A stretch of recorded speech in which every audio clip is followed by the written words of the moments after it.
Alright, so I don't know the exact number off the top of my head for monsters, spells, trap ratio, whatever it may be that you guys are looking for. I'll post it in the description so you don't have to watch the entire way through the video in order to get what you need to get out of this video, unless you'd like to see what rarities I have or anything of that nature. But obviously, the first three monsters you want to have in the deck for are the Cerzios, Watcher of the Evil Eye. She's obviously the biggest staple of the deck because she's a normal summon, she's a search. She searches either an Evil Eye spell or trap or an Evil Eye monster, so you can grab anything that you need with this card. It's very clear that you need to run it at 3 for obvious reasons. So next, I have 3 Basilisks. I see a lot of people have them at 2, but I like to have it at 3 because there's not a whole lot of monsters you have in this deck to pick from anyway. And even if you have 2 in hand, you can normal summon one, and then based off its effect, because I control an Evil Eye monster, I can special summon him. Doesn't have to be another Evil Eye monster, it just has to be an Evil Eye monster. So right there is a Gordon if you want to link for 2. So, and you can also use either one of their effects. You can only use one of them, but you can use either one to pitch a spell from your deck to the graveyard. So that's really helpful.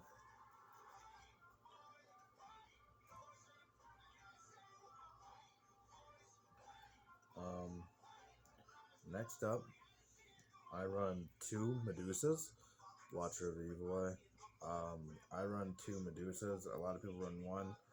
Some people run 3, but I think 2 is a good balance because the normal summon effect of getting to add 1 card from your graveyard back to your hand, 1 Evil Eye card, and then her effect when equipped with Evil Eye of Selene, which I didn't get into with Cerzio. Cerzio's effect when equipped with Evil Eye of Selene is that she can target 1 special summon monster on the field and destroy it.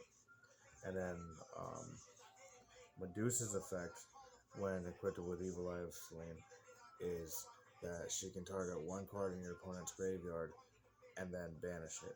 But they both have a side effect on the standby phase after you activate that effect, where Medusa's is that you have to banish 1 from your own graveyard, any card, and Cerzio's is that you have to destroy any card on your side of the field. Which actually comes up pretty helpful sometimes if you do that. And you have to use those standby effects if you use their effects, even if they leave the field. Next up, I run 2 Katobli Pass, Familiar of the Evil Eyes. I see a lot of people struggle to say his name. I struggled to say his name for a while too.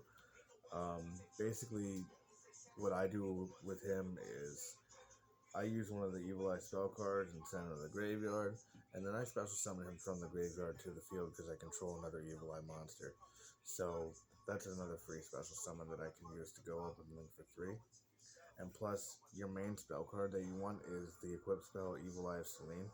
And this card has an effect for once per turn you can target 1 spell or trap card on your side of the field and protect it from destruction until the end of your opponent's turn. So that's helpful. And I think that's all the Evil Eye monsters. That's not, I don't think, I know that is. But next up, I only run 2 Ash Blossoms. Because I don't want to fill it up with hand traps because I don't want to draw the hand traps at like critical times, you know? I mean, it still happens. Consistency is not guaranteed with any deck, but limiting the idea of drawing Ash on an opening hand when you need all the other resources is helpful. Next, I run 3 Evil Eye of Selene's. Evil Eye of Selene can be equipped to an Evil Eye monster, and then that monster is protected from being targeted or destroyed by battle or card effects. And then typically that monster gains an effect off being equipped with this card. And then Whenever that monster activates its effect, you lose 500 life points, but they gain 500 attack and defense. I think it's attack and defense. Oh, it's actually just attack, so I'm corrected. But they gain 500 attack based on the life points that you lose when they activate their effect, or when you activate another Evil Eye spell or trap, including when you have one on the field and then activate another one. So they can be stackable, but you obviously don't want to kill yourself with life points because that's not good for winning duels. So the way around that is sometimes I just don't do my Evil Eye of Selene plays until after my opponent's first turn. I still equip it, but I don't waste all my life points burning to make a beat stick when I can put several equip monsters or effect monsters on the field. That'll be much more useful. And then I run 3 of the field spell, Evil Eye Pareidolia, or Evil Eye Domain Pareidolia. What this does is it allows you to add an Evil Eye monster from deck to hand. So it's useful in the sense of a search, but it's also useful in the sense that if you have Evil Eye of Selene on the field, equip it to a monster, and then a monster that your opponent controls attacks that monster, we both take the damage based on this card's effect. And then if your opponent doesn't want to deal with that, so they destroy this card, you can add 3. I think it's you can take 1 Evil Eye monster from your graveyard and add it to your hand. So I'm sorry, it's been a little bit since I've dueled, and it's been a little bit since that effects had to be activated because my friends that I duel with know better than to do it. So next up, we have 2 Evil Eye Gorganios. I like to run it sometimes at 3. I have a third one in my side deck. The reason I have that is because I like this card's search effect, I like its equip effect, and I pretty much just like everything about this card, that it can be another Evil Eye of Selene, even though it doesn't have the protection effect. But when this card is equipped to your monster, you gain the difference in life points if your life points are lower than your opponent's. So that's where this comes in handy with comboing it with Evil Eye of Selene. And then in the graveyard, if this card's in the graveyard, you can banish it from the graveyard and then discard one Evil Eye card from your hand to the graveyard, and then add an Evil Eye spell or trap from your deck to your hand. So if you only have this card in your hand and you somehow get it in the graveyard, that gets you into possibly making some more plays if you get shut down.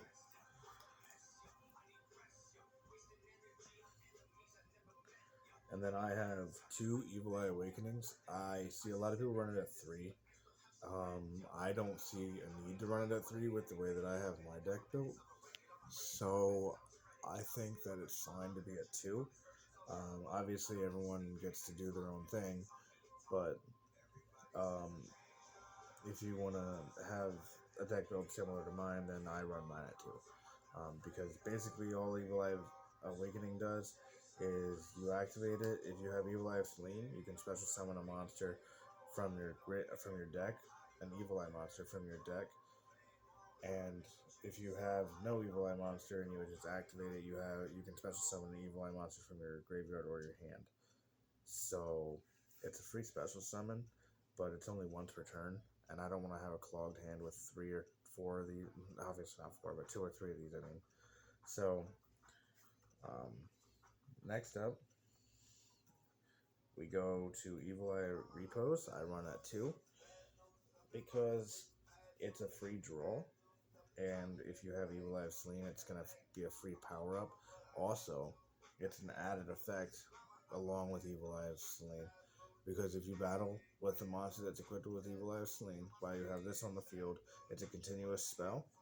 And the monster that it battles banishes it. It's banished. So that's pretty cool. It's a pretty good out to Red Eyes Dark Dragoon. I've banished Access Code Talker. And because Evil Eye of Selene makes it so your card can't be destroyed by battle, it doesn't matter how low its attack is. If Evil Eye of Selene is equipped and you attack with this, at the end of the damage step, that card's gone. So, and when you activate this, you banish one Evil Eye card from your graveyard and then draw one.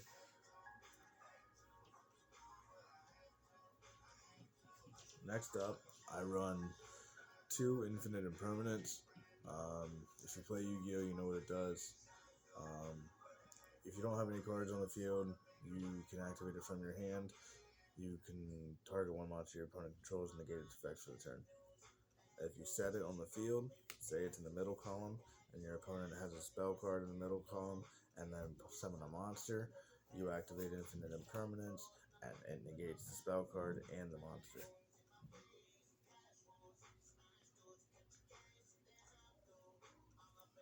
Next up, we have Evil Eye Reemergence. I run at 1. Evil Eye Reemergence, if you activate it, you can special summon an Evil Eye token from or just special summon an Evil Eye token. The token's credentials are, it's a Fiend, Dark level 1, attack, defense, both 400. And if Evil Eye of Selene is in the spell and trap card zone, you can special summon 2 instead. So that's a free special summon of 2 monsters on the field. And then you can banish it from the graveyard, and your opponent cannot target Evil Eye spell or traps you control with card effects for the rest of this turn. But that's only effective for the rest of your turn, that's why I only run it at 1. And then I run Evil Eye Confrontation. I only run it at 1 because it's spell and trap removal, and it banishes it if you have Evil Eye of Selene on the field, which you always have Evil Eye of Selene on the field. But if you're into your final boss monster, you basically already have this built into the card, so you don't really need it for late game. It's really good for early game or when you're trying to come back, though. So that being said, moving on to I run the Evil Eye trap cards. I noticed a lot of other deck builds don't really use them, but I found them more useful. Evil Eye Mesmerism is one of my favorites of the traps. When your opponent special summons a monster, you can target one of them in attack position with attack less than the Evil Eye monster you control. And if you do, you bring it to your side of the field, and it becomes an Evil Eye monster. And I believe it negates the effects. And then when that monster leaves the field, destroy this card. So if you use it as link material or something on your turn, you destroy this.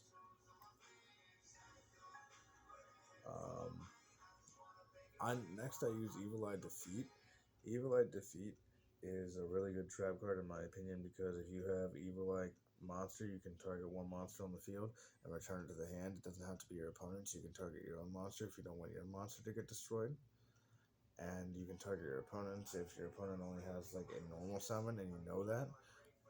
You can just take that away from them, and then they're gonna end their turn, and more than likely you're gonna OTK them.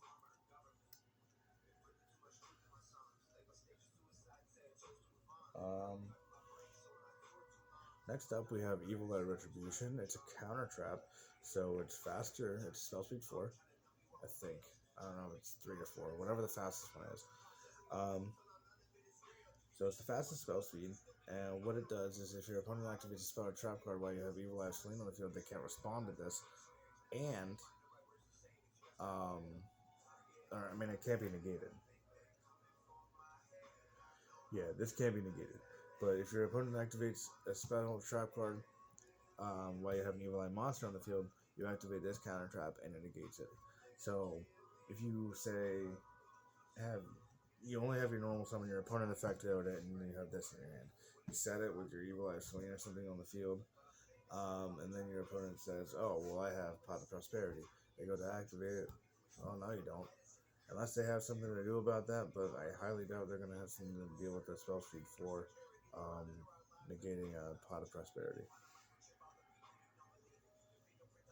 I run Pot of Extravagance because I only have 6 cards in my extra deck that are really like necessary, so I always banish 6 and draw 2. But it's not really a big deal to me if it gets negated either, because I don't really lose out that bad.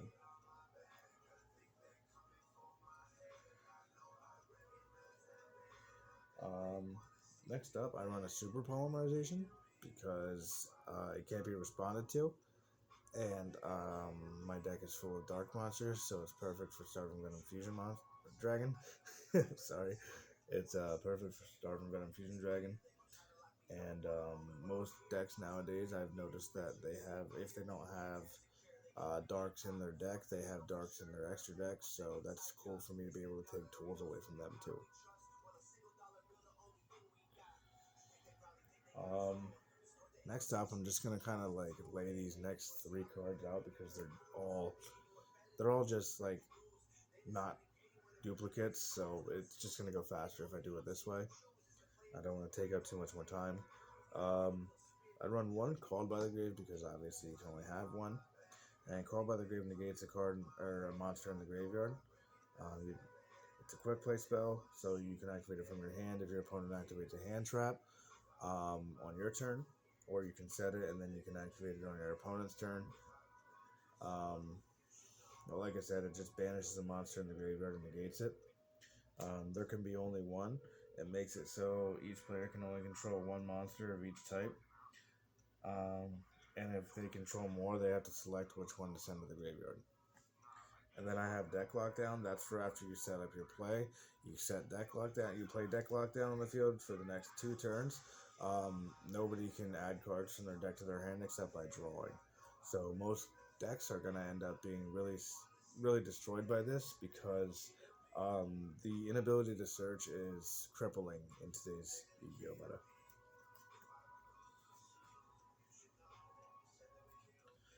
Same thing as last round. I'm actually going to end up replacing one of these cards.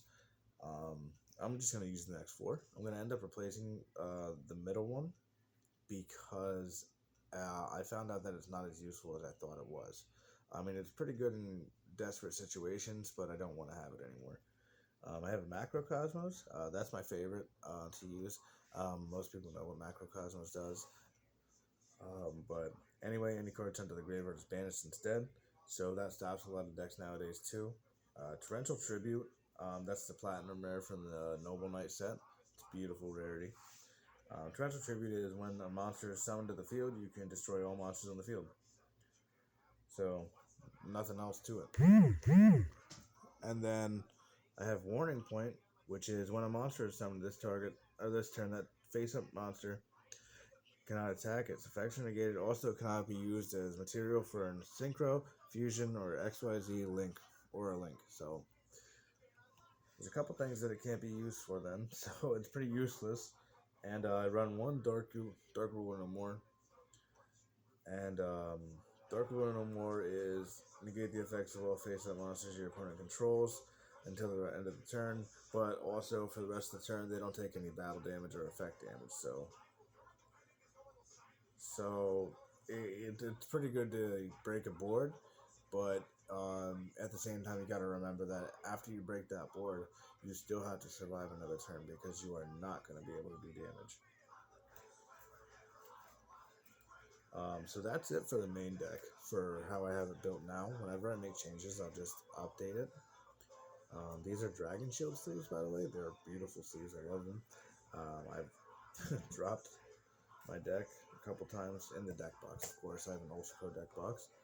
I've dropped my deck a couple times and the cards are never destroyed or anything like that. So, next up, we're going to get into the extra deck. I have 3 Gorgon Empress of the Evil Eye. And what that does is when it's equipped with Evil Eye of Selene, it can target one monster in the field and negate its effects. And it also gains 100 attack and defense. Or 100 attack because it doesn't have defense, it's an monster. 100 attack for each monster in the graveyard, or each Evil Eye card in the graveyard with a different name. So that can be pretty beefy sometimes. And then I got 3 Zerzios. Zerzio is if a monster with 2600 or higher was used as link material, you can attack twice per battle phase, and when equipped with Evil Eye of Selene, you can target one card on the field and destroy it as a quick effect. These are both quick effects, so they're pretty useful in tight situations, and sometimes they're crippling for other decks to have to deal with. Because not only do they have those quick effects, but they're blanketed because of Evil Eye of Selene. So it's not like they can just destroy them to deal with their effect. I run one Silent Honor Arc, as you guys can see.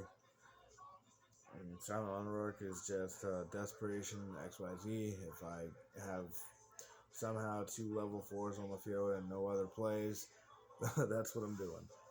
I have 1 Nightmare Phoenix, Nightmare Unicorn, and Nightmare Griffin. I'm not going to go into detail about those because they're not really that big of a deal in the deck. The rest of it's really just fodder for extravagance. It's not really like necessary to have them. You can use these 6 up here. Gorgon and Zerzio are the only ones that are 100% necessary for your extra deck. Other people run them at some of them at 2, and I don't understand that, but it is what it is. I run 1 Appaloosa, and I found Sir Yugioh Scoldred to be very useful in this deck build. I run 1 Borrelcode Dragon with Topologic Bomber Dragon because of Borrelcode Dragon's effect. And then I run 1 Starving Venom Fusion Dragon. And that's it for my Evil Eye deck build. Thank you, and I'll see you next time.